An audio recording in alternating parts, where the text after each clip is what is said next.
हाय दोस्तों, तो कैसे हैं आप लोग। दोस्तों, जैसा कि मैंने आपको बताया था कि ये जो मेरा टाइम पीरियड है ये काफी बिजी चल रहा है। इसमें मुझे काफी जगह ट्रैवल करने पड़ रहे हैं, काफी फैमिली फंक्शंस थे जो मेरे को अटेंड करने पड़े थे, कुछ आने वाले और भी ऐसे मीटिंग्स हैं जो मुझे अटेंड करने हैं। तो आने वाला टाइम भी काफी बिजी होने वाला है। तो आप लोग मुझे बता सकते हैं कैसे हैं आप लोग। और काफी अपडेट्स मैंने देखे हैं जो मुझसे मिस हो गए हैं। काफी बढ़िया आईपीओ भी एक आया था, टाटा का आईपीओ आया, वो मिस हो गया। बट एनी हाउ, मार्केट में आपको काफी सारे अपडेट्स तो मिलते ही रहते हैं। वो डेफिनेटली आपने अप्लाई किया भी होगा, आपने पैसा भी बनाया होगा, तो आप मुझे उसके बारे में भी बता सकते हैं। मार्केट का काफी अच्छा रिस्पॉन्स देखने को भी मिल रहा है, वो भी मैंने टाइम टू टाइम मैंने देखा, लेकिन मैंने उसकी पोस्ट नहीं डाली। बट ठीक है, अभी मेरा ये जो टाइम है दोस्तों, ये आने वाला टाइम भी थोड़ा बिजी रहेगा। बट कुछ टाइम के बाद मैं रेगुलर हो जाऊंगा, देन मैं रेगुलर बेसिस आपको अपडेट्स देता रहूंगा, देन हम लोग कंटिन्यू हो जाएंगे। अभी फिलहाल मेरा जो टाइम है वो ऐसे बिजी चलने वाला है, तो आपको वीडियोस आने वाले टाइम पे प्रॉपरली रेगुलरली नहीं मिल पाएगी, तो उसके लिए मैं आपसे सॉरी मांगना चाहूंगा। बाकी आज की इस वीडियो में मैं आपको कुछ इंपॉर्टेंट अपडेट देने वाला हूँ, जो बेसिकली आई थिंक आपको पता चल चुका होगा, लेकिन कुछ मेजर अपडेट है जो मैं आपको इस वीडियो में कवर करने वाला हूँ। और उसमें सबसे बड़ी अपडेट है हमारी जीडीपी की ग्रोथ। बेसिकली देखिए, इंडियन स्टॉक मार्केट तभी ग्रो करेगा अगर हमारी जीडीपी ग्रोथ करेगी। और जो अभी डेटा रिलीज हुआ है वो बहुत अच्छा डेटा देखने को मिला है, और इसी वजह से मैं ये वीडियो अपलोड कर रहा हूँ। जैसा कि हम लोगों ने अभी देखा है 7.6% की हमने जीडीपी 7.6% की जीडीपी हमने रजिस्टर की है, और ये Q2 की बात हो रही है। और लास्ट ईयर हमने 6.2% की जीडीपी ग्रोथ किया था। और आपको ये भी याद होगा कि Q1 में हम लोगों ने 7.8% की जीडीपी की ग्रोथ दिखाई थी, जो कि ये भी अनएक्सपेक्टेड थी। और अभी मार्केट में अगर मैं एनालिस्ट की बात करूं, आरबीआई की बात करूं, वर्ल्ड बैंक की बात करूं, तो इन सब का जो एस्टिमेट था कि हाँ, इंडिया की जो ग्रोथ रहने वाली है वो लगभग 6.3% के आसपास होने वाली है। लेकिन हम लोगों ने सारे जो एस्टिमेट थे उसको इजिली बीट कर दिया, और हम लोग 7% से ज्यादा की ग्रोथ दिखा रहे हैं। और इसी वजह से देखिए, हमने Q1 में भी 7% से अबव रजिस्टर किया, देन उसके बाद अभी भी हमने 7 से ऊपर रजिस्टर किया है, और इसी वजह से हमारा मार्केट बहुत अच्छा रिस्पांस दिखा रहा है। और आने वाले टाइम पे अगर हम लोग इसी तरीके से आने वाले 2 और क्वार्टर ऐसी परफॉर्मेंस दिखाते हैं, तो हम एनुअली बेसिस 7% से ज्यादा अपनी जीडीपी ग्रोथ दिखाएंगे। और ये हमारे मार्केट के लिए बहुत अच्छी बात है, जिसकी वजह से हमारे मार्केट में ह्यूज इन्वेस्टमेंट कंटिन्यू आने वाला है। और यहाँ पे आप ये भी क्वेश्चन कर सकते हैं कि ये जो जीडीपी की ग्रोथ आई है, मतलब इतनी ज्यादा कैसे, हम लोग 7% से ज्यादा की ग्रोथ कैसे दिखा रहे हैं। तो उसके पीछे सबसे बड़ा रीजन है 3 मेजर सेक्टर है, जिसको लेके मैं बार बार आपके सामने ये पहले भी फोकस करता रहा हूँ, अभी अगेन आपके सामने रखने जा रहा हूँ। देखिए, कंस्ट्रक्शन है, जिसको लेके जिसमें आप रियल एस्टेट को भी कैलकुलेट कर सकते हैं। रियल एस्टेट बेसिकली जितनी भी बिल्डिंग्स बन रही है, कंस्ट्रक्शन हो रहा है इंडिया में, ये बहुत मतलब बड़े स्केल पे इस पे काम चल रहा है। इसको लेके मैं आपको ऑलरेडी पुश करता ही रहता हूँ। मैंने बताया आपको कि सेंट्रल गवर्नमेंट के काफी मेगा प्रोजेक्ट है, आने वाले टाइम पे आप रियलाइज करोगे, क्योंकि बेसिकली क्या है कि कंस्ट्रक्शन सेक्टर भारत में बहुत ज्यादा जॉब क्रिएट करता है। आई थिंक ये 2nd नंबर पे जॉब क्रिएटर है पूरे भारत में। और इसको लेके एक और डेटा भी रिलीज हुआ है, वो मैं आपके सामने रखूंगा। दूसरा, मैन्युफैक्चरिंग सेक्टर। ये 2 सेक्टर के स्टॉक्स कंपनी आपके पास होनी ही चाहिए। इन दोनों को डेफिनेटली सीरियस लीजिए एज अ लॉन्ग टर्म। और अभी 2030 का एक डेटा रिलीज हुआ है, वो मैं आपके सामने रखूंगा। और तीसरा है माइनिंग। इसको लेके आप थोड़ा और स्टडी कर सकते हैं। माइनिंग में बेसिकली जो कोल वगैरह जो है, कोयला वगैरह जो है, इस तरीके की चीजें जो माइनिंग वगैरह जो कंपनीज करती हैं, वेदांता ग्रुप इसमें काफी इन्वॉल्व है। बट वो एज अ प्रॉफिटेबल बिजनेस मुझे लगता है उसकी बैलेंस शीट बहुत ही वीक है, इसी वजह से मैं उसको इग्नोर करता हूँ। ठीक है, इट्स अप टू यू कि आप इसको सीरियस मतलब किस तरीके से ट्रीट करते हैं। मैं इन 2 सेक्टर को लेकर बहुत ज्यादा सीरियस रहता हूँ, और इसको लेकर मैं आपके सामने काफी सारी कंपनीज भी रखता हूँ। आपने अभी देखा होगा डिक्सन किस तरीके से जंप लगा रहा है मैन्युफैक्चरिंग में। हम लोग जो इलेक्ट्रॉनिक्स है, जो मैन्युफैक्चरिंग में बेसिकली जो इलेक्ट्रॉनिक की जो मैन्युफैक्चरिंग कर रही है इंडिया, वो ह्यूमंगस मैन्युफैक्चरिंग कर रही है, बड़े स्केल पे मैन्युफैक्चरिंग कर रही है। अभी इंडिया चाइना का अल्टरनेट इंडिया को देखा जा रहा है। अभी चाइना को लेके भी एक अपडेट आ रही है, उसको भी आपके सामने रखने जा रहा हूँ। तो सबसे पहले आप ये देखिए कि जो कंस्ट्रक्शन सेक्टर को लेके जो डेटा आ रहा है, उसमें बताया जा रहा है कि जो इंडिया कंस्ट्रक्शन सेक्टर है, ये 2nd लार्जेस्ट एम्प्लॉयमेंट है इंडिया का। आप समझ सकते हैं ये कितना बड़ा सेक्टर बन चुका है, मतलब ये इतनी ज्यादा जॉब क्रिएट कर रहा है।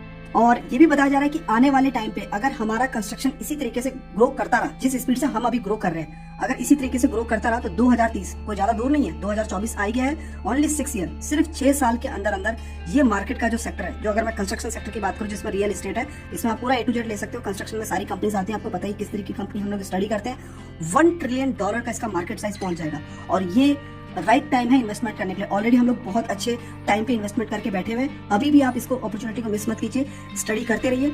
ये मार्केट आपको आने वाले टाइम पे बहुत अच्छी ग्रोथ दिखाएगा। इसको फोकस करना है 2030 तक बताया जा रहा है। जो एनालिस्ट है वो देखिए, अभी तो मार्केट एनालिस्ट को भी बीट कर रहा है। तो एनालिस्ट ये कह रहा है कि $1 ट्रिलियन तक ये मार्केट पहुंच जाएगा 2030 तक, सिर्फ 6 साल के अंदर अंदर।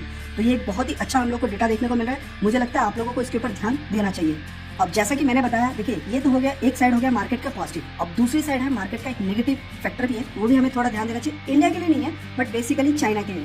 अभी इंडिया क्यों इतनी ज्यादा फोकस में है? अभी इंडिया का जब अगर आप ग्राफ देखेंगे तो इंडिया का जो जीडीपी ग्रोथ है 7.6%, इसमें बेसिकली सारे जितने भी डेवलप वेस्टर्न कंट्रीज को तो पीछे कर ही दिया है, इसकी भी 5% की जीडीपी ग्रोथ आई है, मतलब चाइना को भी पीछे कर दिया है। और काफी सारी बड़ी बड़ी इंडस्ट्रीज आपको पता ही है धीरे धीरे इंडिया की तरफ मूव कर रहा है। ऐसा नहीं कि on the spot same time पे मूव हो रहा है, धीरे धीरे वो लोग कर रहे हैं, क्योंकि इनका जो अगर आप कंस्ट्रक्शन देखेंगे, रोड देखेंगे, वो बहुत ही नेक्स्ट लेवल का है। बट इंडिया का वैसा नहीं है, तो धीरे धीरे हमारी तरफ मूव आ रहा है, तो थोड़ा टाइम लगेगा।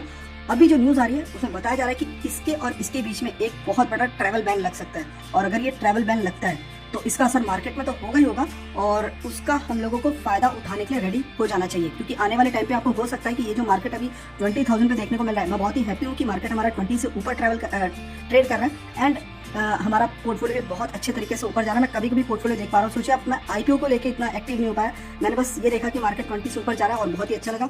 अभी दोस्तों जो न्यूज आ रही है उसमें बताया जा रहा है कि चाइना में एक मतलब एक डिजीज है, निमोनिया के नाम से एक डिजीज है, और इसकी वजह से क्या हो रहा है कि अमेरिका में वहाँ के कुछ बड़े बड़े जो सीनेटर्स हैं, उन्होंने बाइडेन मतलब प्रेसिडेंट को रिक्वेस्ट किया है कि भाई चाइना के ऊपर लगाओ ट्रैवल बैन।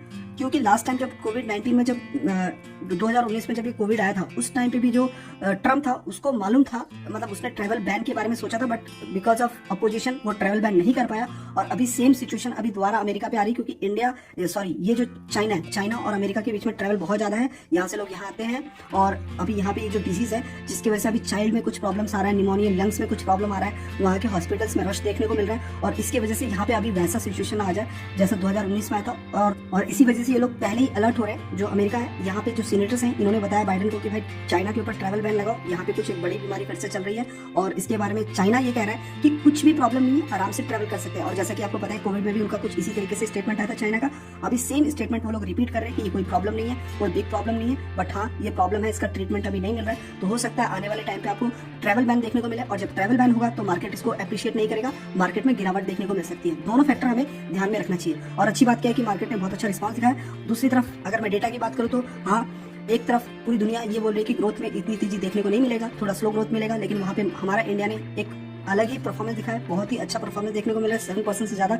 और उसका रिएक्शन हम यहाँ पे देख सकते हैं कि छोटा मोटा पैसा आता हुआ देखने को मिल रहा है, एंड साथ ही साथ डोमेस्टिक वालों का भी पैसा आता हुआ देखने को मिल रहा है। प्लस अगर मैं नवंबर मंथ की बात करूं तो हाँ, नवंबर मंथ में मतलब आप कह सकते हो कि पैसा निकाला नहीं है, बट हाँ ओके एक न्यूट्रल पोजीशन देखने को मिल रहा है। मतलब जहां पे थे वहीं पे, क्योंकि देखो अगर देखा जाए तो 29-26 हजार की सेलिंग, देन उसके बाद 5-6 हजार करोड़ की बाइंग देखने को मिले, तो बहुत ज्यादा पैसा नहीं है वहाँ पे हमारे मार्केट को इन्होंने संभाला है। ठीक है, ओवरऑल मैं कह सकता हूँ कि मार्केट एक सही परफॉर्मेंस है। एंड आप अपने पोर्टफोलियो के बारे में भी मुझे बता सकते हैं, मेरे बारे में कुछ पूछना आप कमेंट में बता सकते हैं। एक्चुअली मैं अपने पर्सनल पोस्ट इसलिए नहीं डालता हूँ कि फिर मैं मार्केट को लेकर आपके साथ में जुड़ा हुआ हूँ। मैं चाहता हूँ कि उसी को लेकर मैं आपके सामने अपडेट रखूँ, क्योंकि हम एक एजुकेशन प्लेटफॉर्म पे है और यहाँ पे सबको लर्निंग होना चाहिए, सबको सीखने का मतलब पोस्ट वगैरह इसलिए मैं डालता नहीं, पर्सनल पोस्ट वगैरह डिस्ट्रैक्ट मैं होना नहीं चाहता हूँ, ना मैं आपको करना चाहता हूँ, इसी वजह से मैं अपनी पर्सनल पोस्ट नहीं डाल रहा हूँ। बट ठीक है, हम लोग मार्केट से रिलेटेड आगे जुड़े रहेंगे। आने वाले टाइम पे हम देखेंगे कि हमें किस तरीके से आगे मेरे को मतलब पोस्ट डालना चाहिए या नहीं डालना चाहिए। आप अपने कमेंट मुझे जरूर डाल सकते हैं कि किस तरीके से आप मुझे टच में देखना चाहते हो।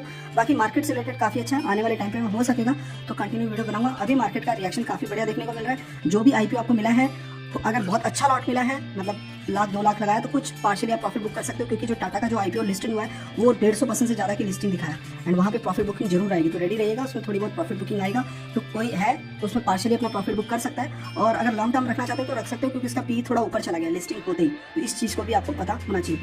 तो दोस्तों इस वीडियो में इतना ही। हो सके तो मैं शायद आने वाले टाइम पे वीडियो कंटिन्यू ना बना पाऊँ, बट जब भी बनाऊंगा मैं डेफिनेटली वीडियो अपलोड कर दूंगा। तो बाकी मिलते हैं नेक्स्ट वीडियो में दोस्तों, अपना ध्यान रखिएगा, तब तक के लिए बाय बाय।